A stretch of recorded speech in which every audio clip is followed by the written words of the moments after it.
Alright, welcome back mga ka-Johnny. Nandito naman pumuli yung lingkod ka-Johnny ng Janitor TV at ito ang Johnny Rep. Usapang utang, usapang ola. So sa mga hindi pa nakasubscribe mga ka-Johnny, subscribe na po kayo at updated po tayo sa mga ola review, sa mga ola event at ola happenings dito at sa mga kaganapan sa mundo at sa ola victims community mga ka-Johnny, no?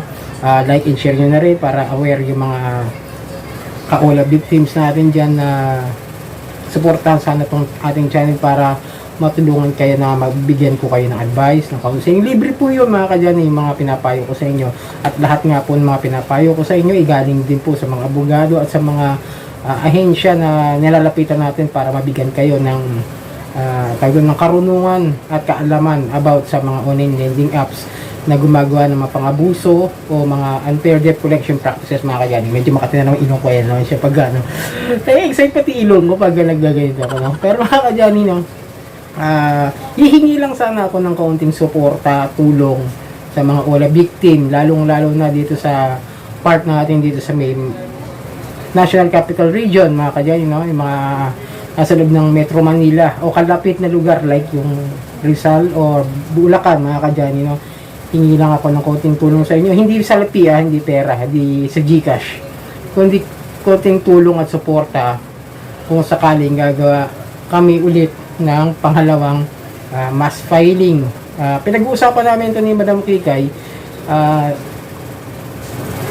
Medyo critical pa kasi dahil nga ilang araw pa kailangan mapagandaan ng husto at kaya wala pa kaming petsa kung kailan talaga pwedeng gawin dahil sa group, karamihan ng mga gusto sumama at pumunta na kita namin na halos mga taga-probinsya mga ka-Johnny, mga Mindanao at Visayas ngayon, kaya nga nag-post ako kanina diba ng hapon, yun nga yung konting tulong lang, suporta sa group para mapaglaban natin yung mga karapatan natin dito sa mga pang-abusong online lending apps mga ka-Johnny. So sana hiling ko ng mas marami kasi yung nakaraan nung pumunta kami ng June, nasa 50 kami. Ang dasal ko nga sana mas marami pa sa 50, maingganyo na sumama sa mass filing mga ka-Johnny para maingay ulit, magkaroon ulit ng tinig yung mga biktima ng mga online lending mga ka-Johnny.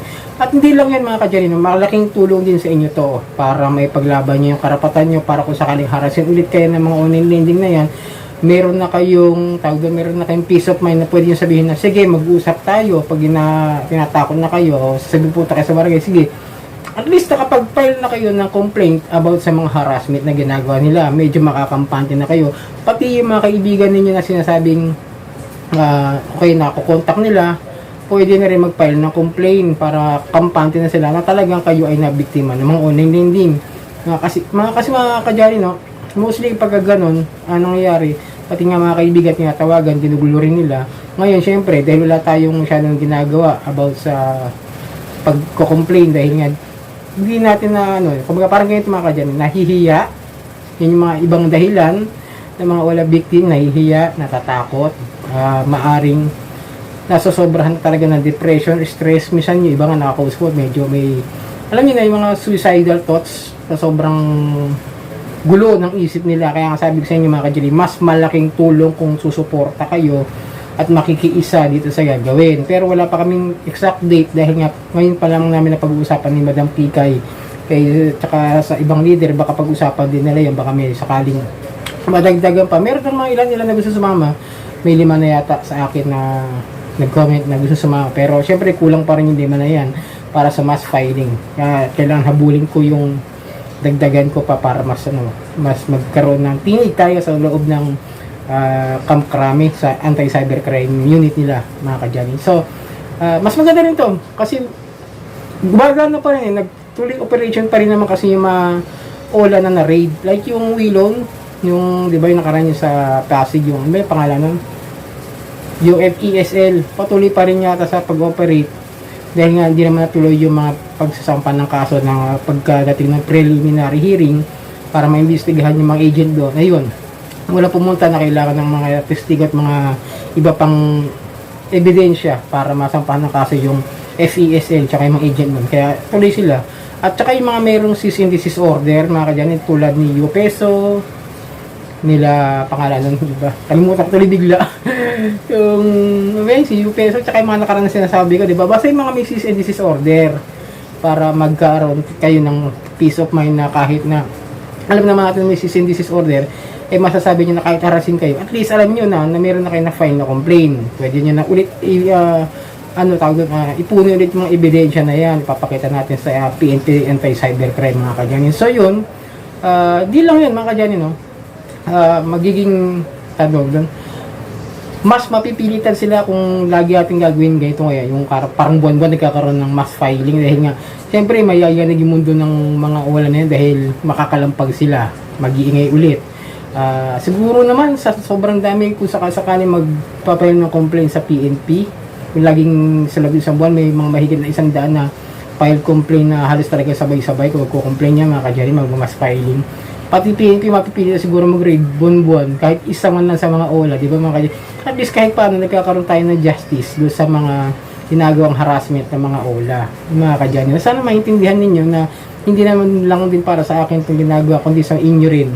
Malaking tulong po ito para mas maintindihan ninyo yung karapatan niyo. Kasi pagdating naman doon sa PNP mga kadyari, yung complaint sheet, kailangan kasi isusulat natin yan doon sa bibigay niyo ng papel, tapos yung mga evidence niyo ipapa-print ninyo yan, tapos i-compile ninyo sa mga papel na doon nyo isasubmit once na magkaroon tayo ng complaint sheet doon sa na paliwanag kung ano ba yung mga ginawa sa inyo, kung ano mga ola yan, iba-iba kasi siyempre yung mga ola na nahiraman natin, di ba?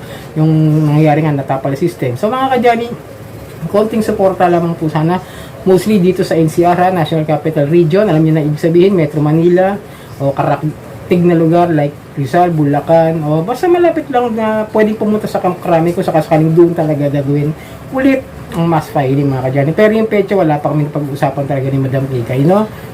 So mga kadyari, konting ano lang tayo para mas maintindihan nyo yung rights ninyo, tsaka kung sakaling magulo kayo, malakas na loob nyo dahil meron na kayong complaint sa mga ahensya ng gobyerno. Mas maganda nga yan kung mas marami pa, kung after nun baka mag-file ulit tayo sa SEC, di ba? Magkaroon ng ideya nga na kung marami na yung magpapile na sa PNP tapos magpapile sa SEC, yung kung nagkaroon tayo ng sana nga panalangin may 100 katao sa mga sigurado yanig ang mundo ng online lending naman ngayon.